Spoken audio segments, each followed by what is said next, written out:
Support for the Capital Connection comes from New York State United Teachers, working to support students, educators, and public schools as the center of their communities through the Public Schools Unite Us initiative, and United University Professions, representing 37,000 academic and professional employees at SUNY campuses and teaching hospitals across New York State. Frederick E. Cole, President, uupinfo.org.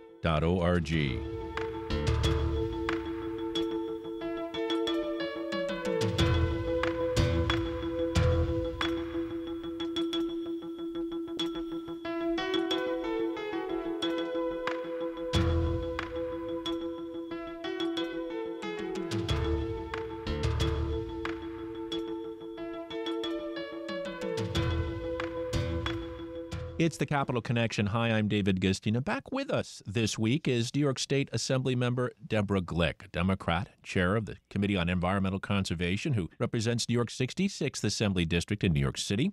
We welcome you back to the Capital Connection, Assembly Member Deborah Glick. Thank you very much, David. Always happy to be with you. And I with you, and perhaps the most important issue of our time, the environment, climate change, and what we, not only as a country and a world, can do, but particularly as the Empire State, New York State. We know about the Environmental Bond Act, of course, but I know you want to talk about a few different environmental bills that you're looking at. One is called the Birds and Bees. Explain.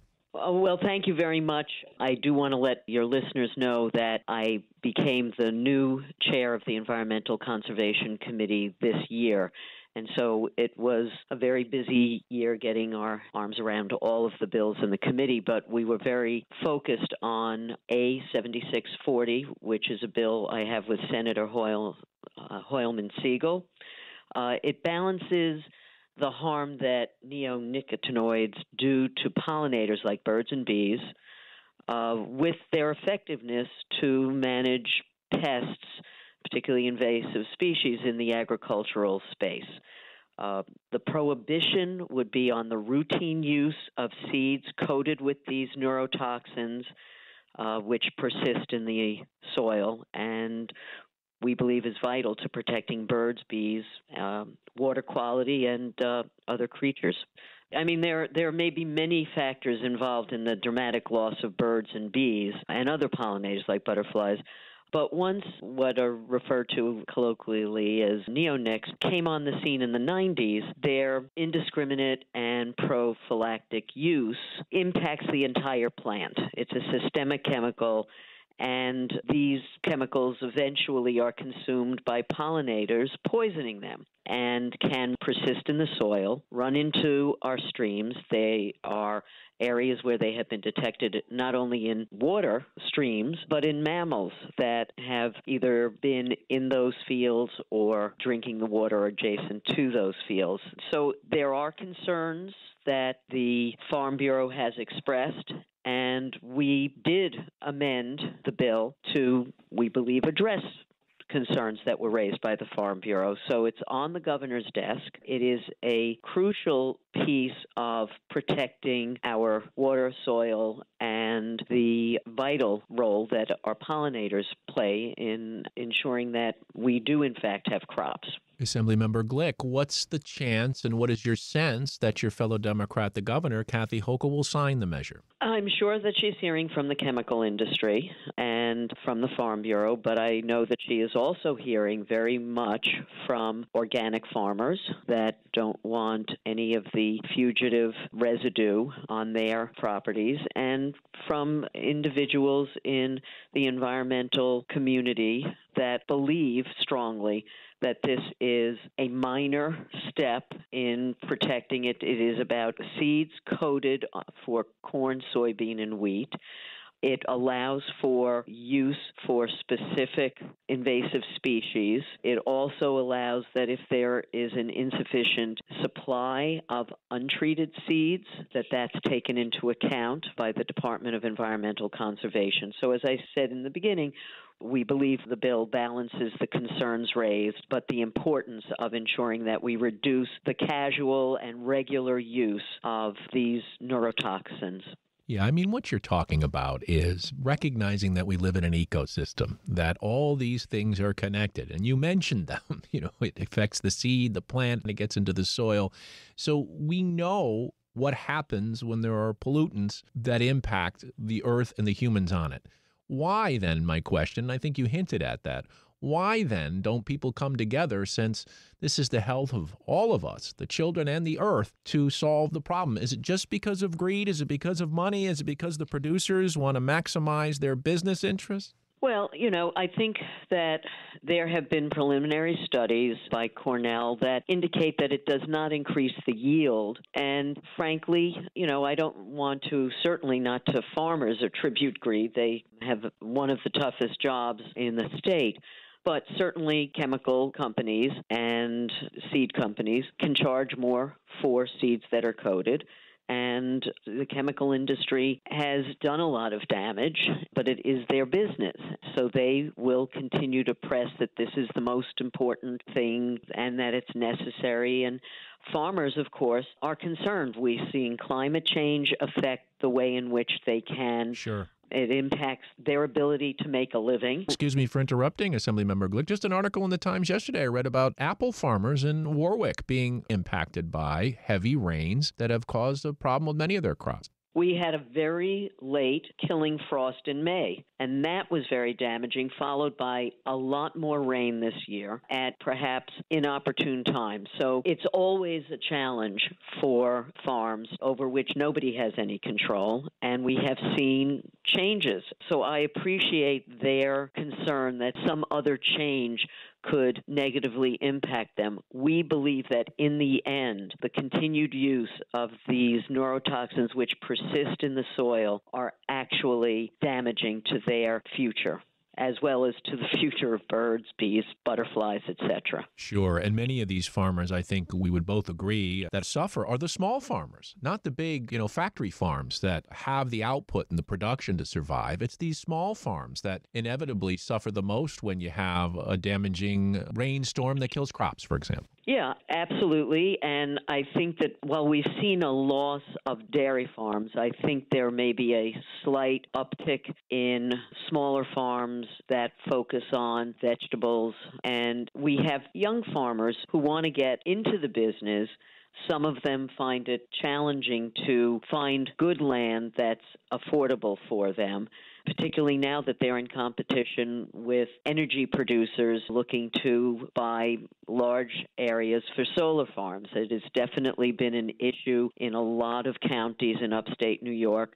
I think there's a way to do both, but I think that there is concern that the energy companies have big dollars, and it's very seductive for someone struggling to give up some part of what is very good farming land to solar production for the stabilization of the farm. So yes, the small farmers are the backbone of our economy in the agricultural space in New York, and they do need assistance in a number of areas, but some of that includes the long-term view that we all need pollinators in order to ensure the crops are able to germinate. We're speaking with the chair of the Committee on Environmental Conservation, that's State Assemblymember Deborah Glick, a Democrat. Well, Assemblymember Glick, let's move on to another environmental bill I know you're focusing on, which is the banning of killing contests. Tell our listeners who may not know what these are, what they are. Well, they're wildlife killing contests. The bill would preclude organized contests where people compete for prizes by killing the most of a particular species or the heaviest example or the smallest animal within a specified time frame. Nothing in the bill, which I share with Senator Kennedy from the Buffalo area, would ban any farmer or landowner from killing a nuisance animal that's predating on their livestock or on companion animals within, obviously, the regulations of the Department of Environmental Conservation. This is totally focused on organized contests. It doesn't impact hunting deer, bear, or turkey, which are very regulated hunting seasons. And it doesn't impact a fish derby because fish are not considered wildlife. That's why there is the U.S. Wildlife and Fish Service. And the state is charged with protecting and preserving our natural resources, which includes wildlife. The bill is widely supported by lots of organizations, from environmental advocates to the Adirondack Council, and support from individual farmers and hunters who believe, particularly hunters, who feel that this gives hunting a negative image, that it upsets the balance of nature in an area. Killing all of the predators in a particular area is not helpful. Certainly with coyotes, the more you kill, the more you spur reproduction, so you can actually ultimately wind up with more coyotes. So we believe it's an appropriate measure for our time to ensure that we don't make the killing of wildlife a contest. From that bill to another that you're now working on and focusing on that's been in the news recently. And if anyone gets a package in the mail, I won't mention from any particular place, but it usually takes me about 25 minutes to open it because there's layers and layers of packaging. A lot of it is plastic. We know that each and every one of us has plastic in our bloodstream. Go look it up. And to that end, you're trying to reduce the packaging, the waste that wraps around all of our products most of the time. It is Senator Harckham and I. He chairs the Senate Committee on Environmental Conservation. We each sponsor in our own houses the bill, the Packaging Waste and Reduction Act and Infrastructure Act.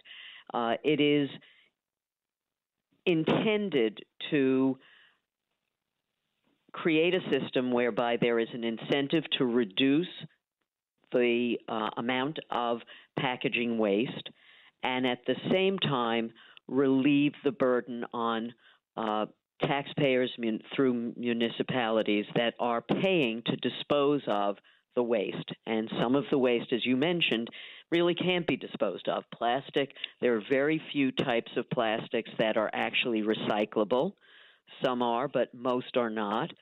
And the fossil fuel industry, plastic is a byproduct of petroleum refinery, and that they see that that fossil fuels are being phased out over the next, number of years to decades, and so they are not just shifting their focus, but really doubling down on plastic manufacturing. And it is the bill. We had a hearing on it last week. Heard from a lot of different players in the field. The point of it is to require manufacturers to pay into a fund. It's frequently referred to as an extended producer responsibility. They pay into a fund, and there are fees that are based on the amount of waste they produce, and the fees reduce over time based on the reduction of the production of that packaging. And so it's decidedly arranged as a carrot. The less you produce, the less you pay. And if you create a refillable product, and there are many of these now appearing in the marketplace, you don't pay anything. And if you're a very small manufacturer, you're not captured in the legislation. Interesting. Now, you mentioned infrastructure, and this is important when it comes to climate change. I see an estimate here that New York would have to spend $10 billion annually by 2050. And here's a quote I pulled from you. Effective climate measures and improving the state's supply of renewable energy does not have to break the bank, Assemblymember Glick says. Quote, there is a lot of fear-mongering about how much this is going to cost. The state has spent billions of dollars on recovery from major storms, 500-year storms that come every other year. Individuals have their insurance costs going up because of the damage to their homes. I know the Republicans have used this issue. Well, it's going to cost New York too much. You can't do it alone. The other states have to do it. The federal government has to be involved. The rest of the world has to catch up. But we're talking about the earth. if we don't take care of our situation right here in New York. And the idea that climate change offers an opportunity for new kinds of jobs to help support and protect the environment, is it really as dire as they make it sound about how much this is going to cost? Well, I'd say a few things about that. One, the specific infrastructure I was referring to was using some of the resources from those fees on packaging waste to increase and improve our recycling capacity across the state.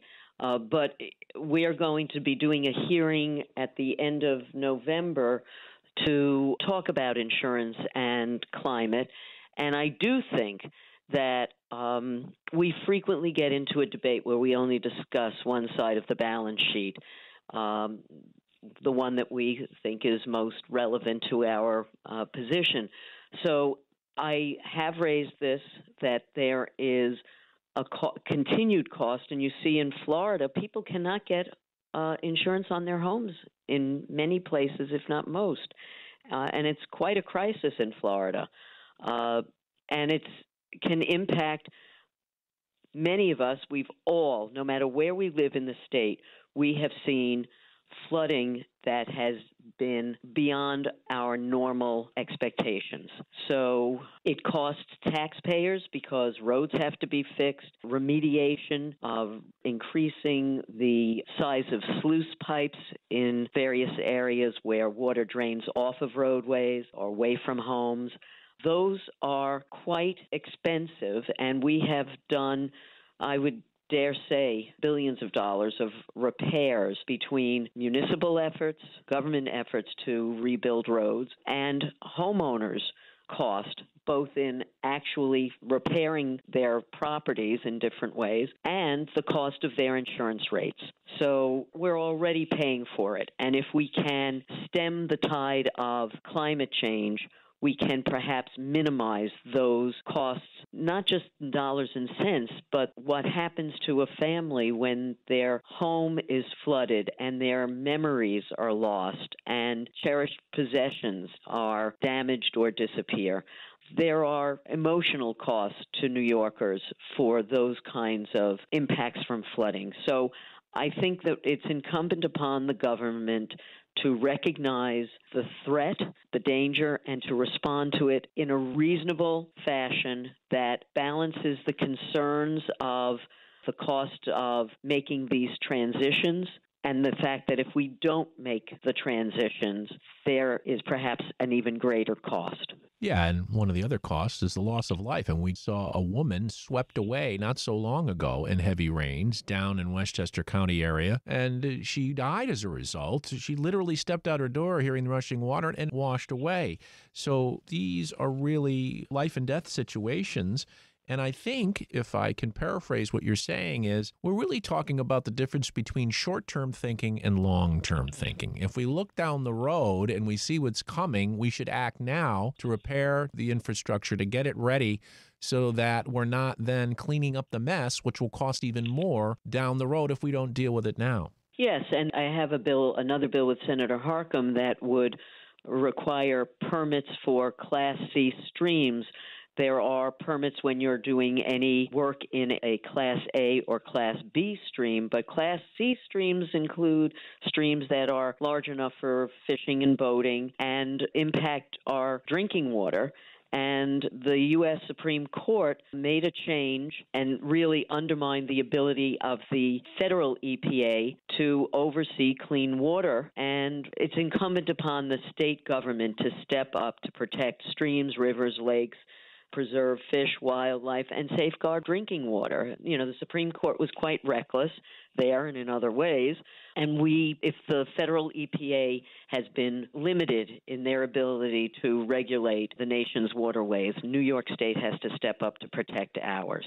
It also is a flood mitigation issue. So we want to be sure that our streams are in good shape so that when there are heavy rains, they can accommodate that extra flow. You're listening to the Capital Connection. I'm David Gistina, and we're speaking with Assemblymember Deborah Glick. She is a Democrat and chair of the Committee on Environmental Conservation. And I want to move to a different subject, and I want to relate it in this way. As someone who was the first openly LGBTQ member of the state legislature, I'm imagining that you've experienced stereotyping, probably witnessed homophobia in action.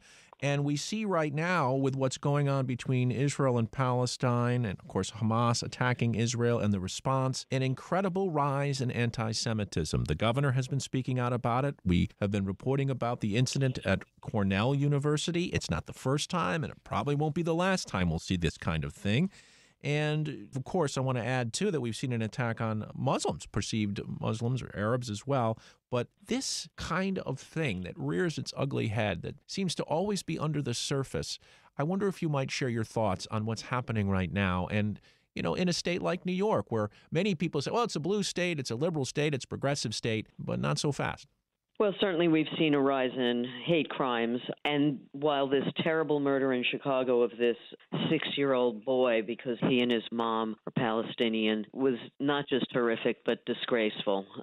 But I also have to say that gay people have been under attack from very ultra-conservative elements, particularly from the other party, from Republicans, and demonizing and marginalizing people because of who they are or what their skin color is or what their religion is antithetical to our pluralistic society and why America is a beacon to the world. I'm not only LGBTQ, I am Jewish, and I have to say that the fight in the Middle East, the barbarous assault by Hamas, it's a terrorist organization. This was not a war. This was an attack that was brutal, and the taking of hostages is something that we haven't seen in our memory in the last 50, 60 years. But I will say that the rise in anti-Semitic attacks didn't just start now. It has been under the surface for some period of time. This has just accelerated it. And I have to say that having young people screaming at Jewish students, Jewish parishioners, is, to me, borders on what Jews were beginning to experience in Europe in the 30s. And I know that after 9/11, anyone perceived to be Arab was assaulted, attacked, and that was wrong and terrible. And I would like to hear people who are supportive of Palestinians likewise raise their voice and say that it is wrong to attack Jews just because they're Jews. And I think that it's, very complicated geopolitical situation, not handled by the Foreign Affairs Committee of the state legislature, which doesn't exist. But it's a concerning time. And I think that post-pandemic, we have seen a lack of societal norms in a lot of ways. And I know that young people in particular, having 2 or 3 years of their lives completely disrupted, their education undermined, has not helped. But this hate, in whatever cloth it comes, is wrong and has to be addressed strongly. And I have no idea what this youngster at Cornell was thinking, why the posts were just so shockingly out of the norm. There is a reason for everything, but not an excuse. Yeah, and then you have the former populist president, Donald Trump, who's the front runner in the coming election. He's the one that picked at all these scabs, isn't he? Including anti-Semitism, when he said there are good people on both sides as they were screaming, the Jews won't control us down in Charlottesville. Yeah, I think that, the erosion of civility may have been exacerbated by Donald Trump, but it was there before. I think it started with actually Newt Gingrich. But I think that it really was on steroids with the former president. And I don't understand, particularly among people who consider themselves religious conservatives, how someone who is a serial adulterer, a boastful sexual abuser and predator is their champion. I don't understand that at all, and I think that there have been Republicans who've walked away from the Republican Party as a result.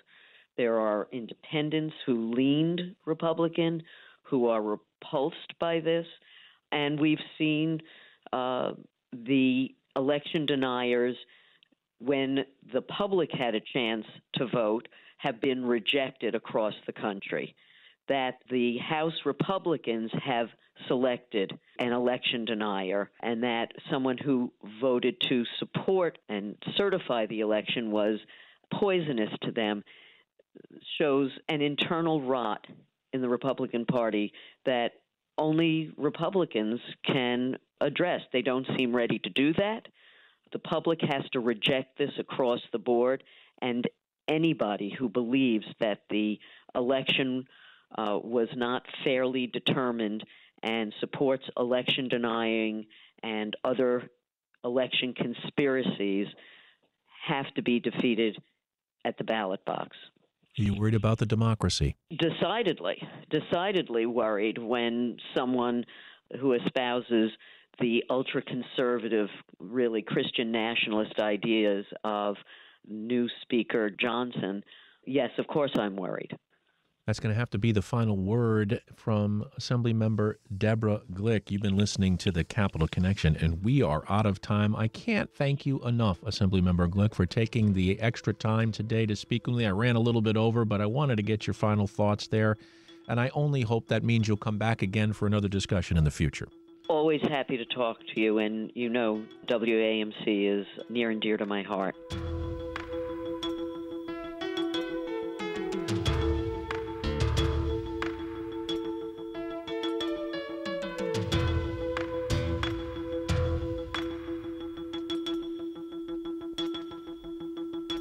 The Capitol Connection is a production of WAMC Northeast Public Radio. You can listen to The Capitol Connection anytime at WAMCpodcast.org or anywhere you get your podcast. And join us again next week at this same time for another political conversation.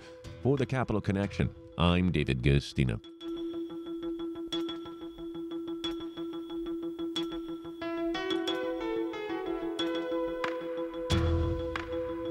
Support for the Capitol Connection comes from New York State United Teachers, working to support students, educators, and public schools as the center of their communities through the Public Schools Unite Us initiative.